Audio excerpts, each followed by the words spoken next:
তো হাই বন্ধু, দেখো আমি রান্নাঘরে চলে এসেছি। এই দেখো এই দুখানা মাছ করে নিয়েছি, কারণ ছেলে খাবে না, শুধু আমাদের তিনজনের জন্য। আর এখানেও একটা বসিয়ে দিয়েছি, তো আমরা তিনজন খাবো। আর ছেলের জন্য দেখি চিংড়ি মাছ টাছ কিছু একটা ভেজে দেবো। ও মাছের ঝোল খাবে। কড়াতে তেল দিয়ে দিলাম, এটাতেও তেল দিয়ে দিচ্ছি।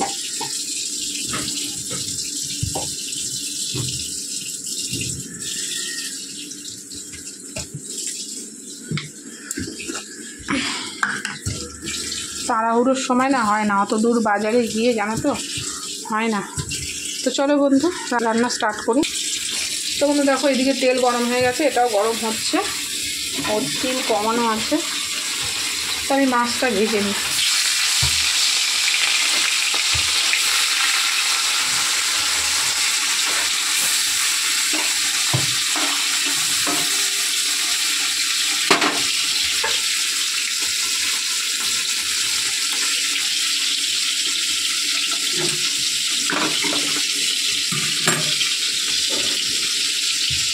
তো এটা দেখো, এটা তোমরা কারা কারা খাও, এটা কিন্তু ওলের জাতি, এবং তোমরা কিভাবে খাও সেটা আমাকে কমেন্ট করে জানিও। আমি যেভাবে করছি সেভাবেও তোমরা যদি কেউ খেয়ে না থাকো খেতে পারো।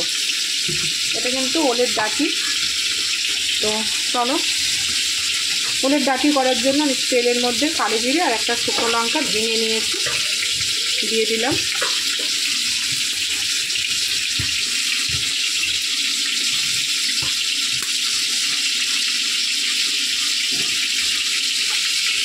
তো ভিডিওটা আমি রান্নার ইস্যুতে, এটা তো কোনো ব্যাপার না। আমি এই ওলের ডাঁটিটার জন্য এবারে দেখো ভালো করে ভাজা হয়ে গেছে, আমি ওলের ডাঁটিটা দিয়ে দেবো।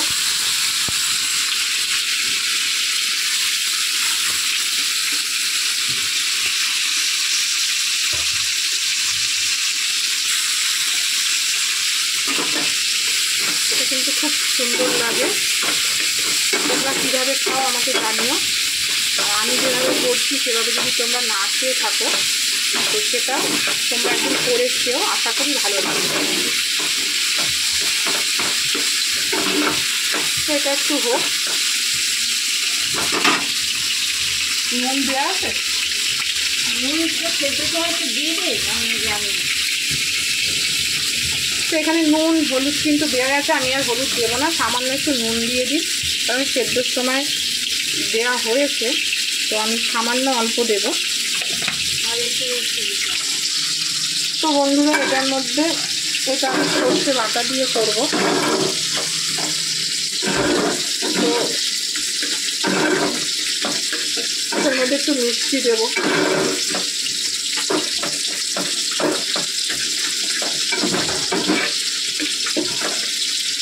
তো এটা হোক, কারণ সর্ষে বাটা দিয়ে বেশি আমি করি না, মানে তেতো লাগে। সেটা হোক আর একটু, তারপরে আমি ফিরে চলো মাছটা তুলে নিই। মাছ ভাজা হয়ে গেছে, মাছটা তুলে তোমরা তেলের জিরে ফোড়ন দিয়ে দিয়েছি। দেখো মাছ ভেজেছি, আজকে মাছের কি অবস্থা, তাড়াহুড়ো করে ভাজতে গিয়ে মাছ ভেঙে চুরে একাকার হয়ে গেল। কি করবো বলো, টেনশানে কোনো কিছু হয় না। এইবারে আলুর আর পেঁপেটা কেটে রেখেছি, সেটা দিয়ে দেবো।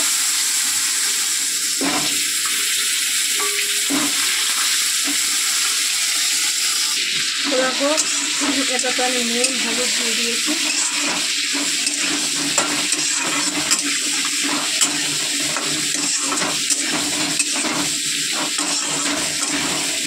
দেখো আমি দিয়ে দিয়েছি। আজকে অনেক দেরি হয়ে গেছে, অনেক জায়গায় গেছি, আর তোমাদের সাথে তো সেটা শেয়ার করেছি কোথায় কোথায় গেছি। আমার হাজব্যান্ডের যদি ডিউটি না থাকতো তাহলে আমার এতটা টেনশান হতো না। দেখো মাছটার কী অবস্থা, কি খারাপ লাগছে দেখে। তাড়াহুড়ো করে মাছটা ভাজতে গেলাম, মাছটা ভেঙে গেল। তো যাই হোক, কী করা যাবে, ভেঙে গেলে। তো চলো এটা দেখি। আবার ছেলের জন্য কিছু করতে হবে, ছেলে এই মাছ খাবে না, এই মাছে কাঁটা হয়। দেখি ওর জন্য কী করি।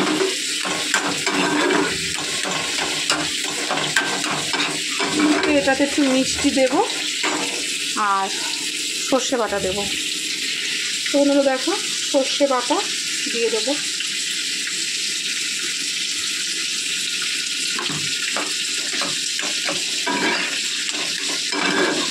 এটা কিন্তু খেতে খুব ভালো লাগে।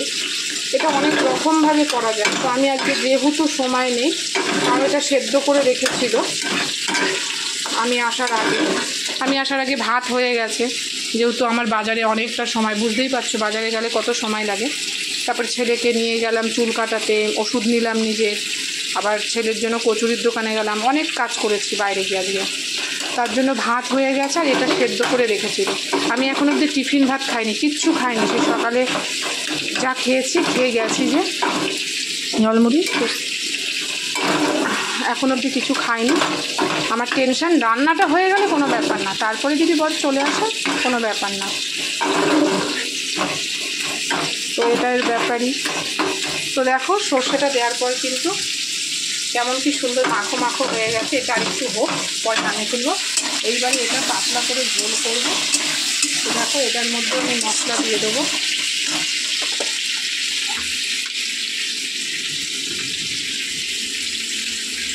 এটাও সেদিনকের মতন পাতলা ঝোল করবো। দেখো আদা আর লঙ্কা বাটা,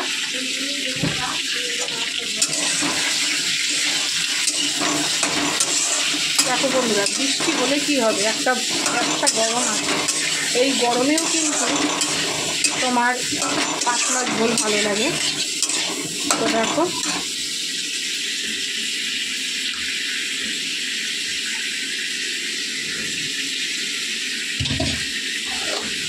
দেবো।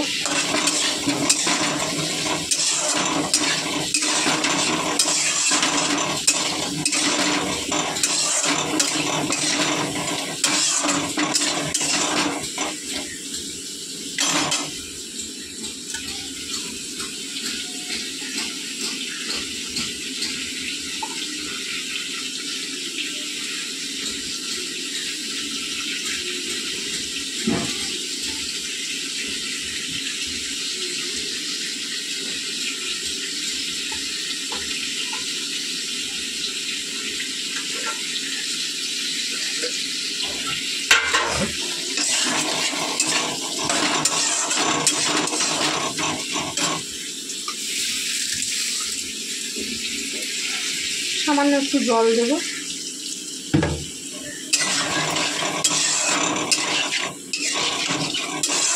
দিয়ে ঢেকে দেবো। পেঁপেটা একটু সেদ্ধ হতে সময় লাগে, তো ঢেকে দেবো হোক, তারপরে জল দেবো। তো চলো এগুলো হোক, আমি এখানে চিংড়ি মাছগুলো ছাড়িয়ে নিই। তোমাদের সাথে দেখা হচ্ছে পুরো রান্না কমপ্লিট হয়ে গেলে, তারপরে তোমাদের সাথে আমি দেখা করছি যে লাস্ট ফিনিশিং রান্নাটা কীরকম হয়েছে। তো চলো তোমরা সুস্থ থেকো, ভালো থেকো, এই কামনা করে আমি ভিডিওটা এখানেই শেষ করছি। আর তোমরা অনেক সাপোর্ট করো, অনেক যেভাবে সাপোর্ট করছো সেভাবেই সাপোর্ট করো। আর কিছু বলার নেই তোমাদেরকে, সত্যি তোমরা আমার পাশে না থাকলে সম্ভব হতো না এত কিছু। আর সাবস্ক্রাইব করো। তোমরাও সুস্থ থেকো, ভালো থেকো।